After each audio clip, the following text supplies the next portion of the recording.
channel. I have what I feel like is a very fun and interesting video for you today, and that is a little update on Alan and our training. I told you guys we were starting, and a little funny story time about what happened the other day. So if you don't know what I'm talking about, go watch this video and then you'll understand me and Alan's whole history, and then come back here because we're going to continue the conversation. And basically, I had started what's called clicker training, and in clicker training, I think I might have mentioned this. Basically, you use, and this is what I've been using, you use a stick, which I have been using the other end of a plastic knife. It's the closest thing I had to a stick at the very moment, and my clicker you guys saw me get. So I'm not going to click it right now because usually that, he already knows I have these in my hand. He knows what this means. So basically the goal of clicker training, of getting them to touch the end of the stick, and you obviously want it to be gentle. You don't want them eating the end of the stick. That's why it's actually suggested to get one that's never been used before, because there's not going to be any scent of you or any scent of food on it. So it can kind of help try to avoid there being any smells that are enticing them to try to chew on it.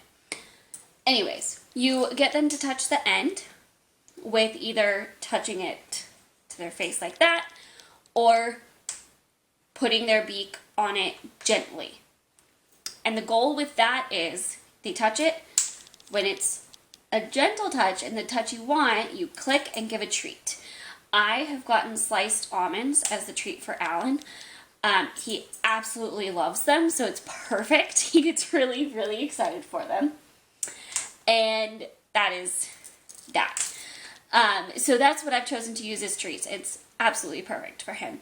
The goal with this is to, once they understand that that's what you want, that's what gets them a treat, you can then use it to guide them places, and it becomes a form of communication. They kind of feel like there's more of a back and forth relationship, and it becomes, even though it's still a little distant, not as distant, you start building communication, basically. And then, once you have them properly clicker trained, you can then get them to not only follow the stick places, but you can apply that same click and treat to other stuff, like talking, tricks, things like that. We are not at that level yet, but here's the update. It's been working. He has taken to it very, very, very, very well. I'll do a quick little session so you guys can see.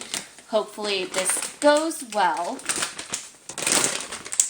These are the almonds. He's already getting excited. Okay. So, he has very much learned what this means. So I hold it in my hand like this. I'll put the almonds in this hand, and he has to come to it and touch it to get the treat. So we'll try one just here. Good boy. Yeah. There you go. And then I'm going to get him to come over here. Good boy. There you go. Good boy. And because I have a tiny little piece, we'll do one more. Back over here. Good boy. So, the kind of story time part of this, and what the update is we tried that outside of the cage for the first time the other day. Andrew had Alan out, just hanging out with him while I was at work, and I came home and he was still out. And Alan is one that so far has not been an easy one to get to go back into the cage on his own. We've gotten him to a handful of times by saying, go home, time to go home, and he's done it on his own. Most of the time, we have to wrap, yeah, I'm telling them. Yeah, we have to wrap him in a blanket and put him in there.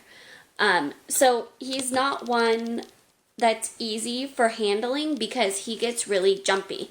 He gets really scared of, like, everything. So you don't want to push too hard and have him get scared and have him freak out and something happen and you get bit. So I was very nervous to try this, but he was on Andrew's shoulder, and Andrew said, hey, why don't we try the training you've been doing with him?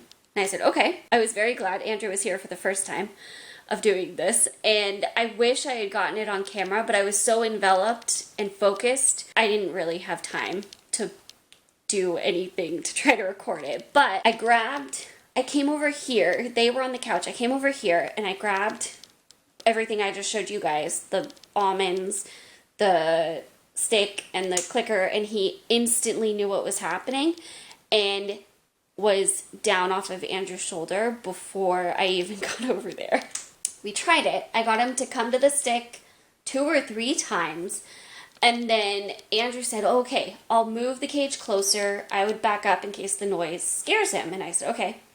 So I moved over, and instead of staying where he was, Alan followed me and like borderline tried to run after me to get the treats. So there was no time for Andrew to bring the cage over. I ended up just keeping moving back. I eventually closed the door to the bedroom so he couldn't get to me, and Andrew picked him up and put him in the cage. I was very sad that I had to do that, but he was coming so quickly. I didn't know what else to do because I didn't know why he was coming towards me and what was going to happen. So he seemed happy.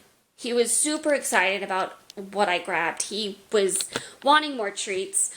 I don't think it would have initially started with anything being wrong, but he had already been kind of on edge and jumpy that day, and I just didn't want to test it. Not yet. And with him coming so fast, I didn't even really have the ability to give it much time to see what he was going to do because I had to react quickly and make a decision quickly.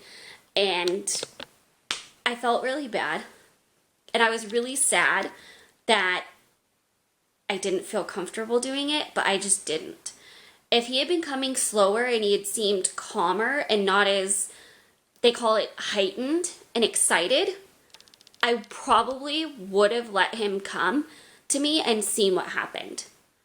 But he was so heightened, he was so excited and coming so quickly, it could have easily turned into he got scared by something and it gone wrong. So I didn't want to test it. I felt horrible. I still feel bad when I think about it. I still wish I could have. But I really do think it was the better idea to not risk it and go through this process slowly and not rush it. Just because I don't want to have any more moments that contribute negative. I want to have only positive moments with him. So avoiding those like that are my goal. Anyways, so we tried it outside of the cage for the first time, and I was a little nervous if that was going to work or not. Like if he'd be so interested in everything outside the cage, he wouldn't care. He did. He very much listened to it. He came, he touched the end of it. He did so good with it. And I'm happy for that part.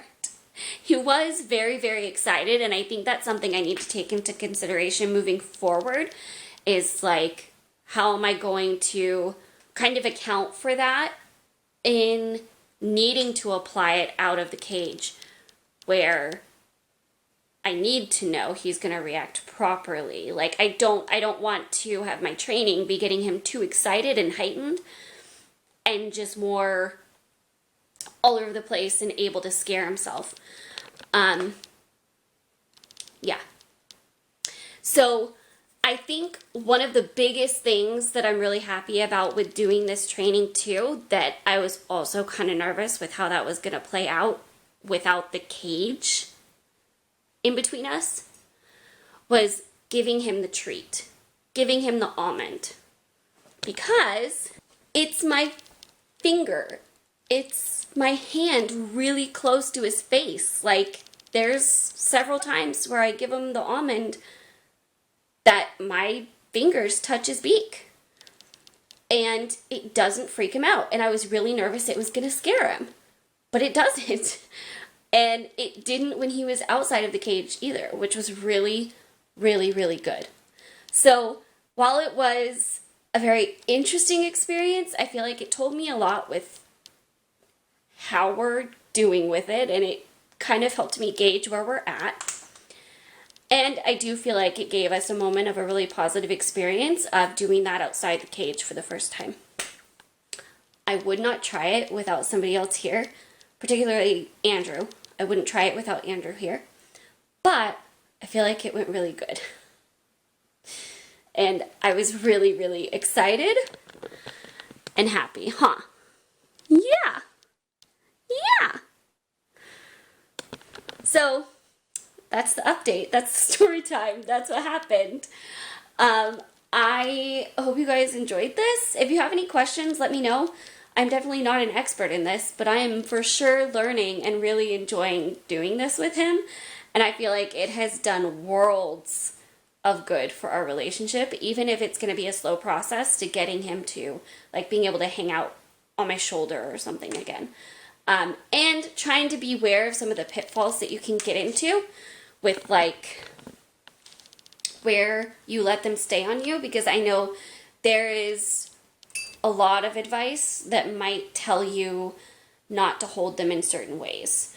And certainly on the shoulder would be, if I could avoid it, I would. But even just, I really want to be able to sit on my hands. So that is what happened. I'm telling them the story of the first time I tried the training with Alan outside the cage. It was pretty great. I mean, overall it went okay. Besides him bum rushing me for the treats. I think he just wanted treats. Yeah. He made happy noises the entire time and tried to give me kisses. But he was trying to give you kisses through the door. Yeah. He was making happy noises, squeaking at me, giving me kisses through the door. He wanted to see me, and he was not upset. He was happy. But he was a little too happy. Give me treats! He was gonna scare me. Yeah, you could get the treats. Yeah. So, I hope you guys enjoyed this. Give it a thumbs up and subscribe if you did, and I will see you guys in the next one. Bye!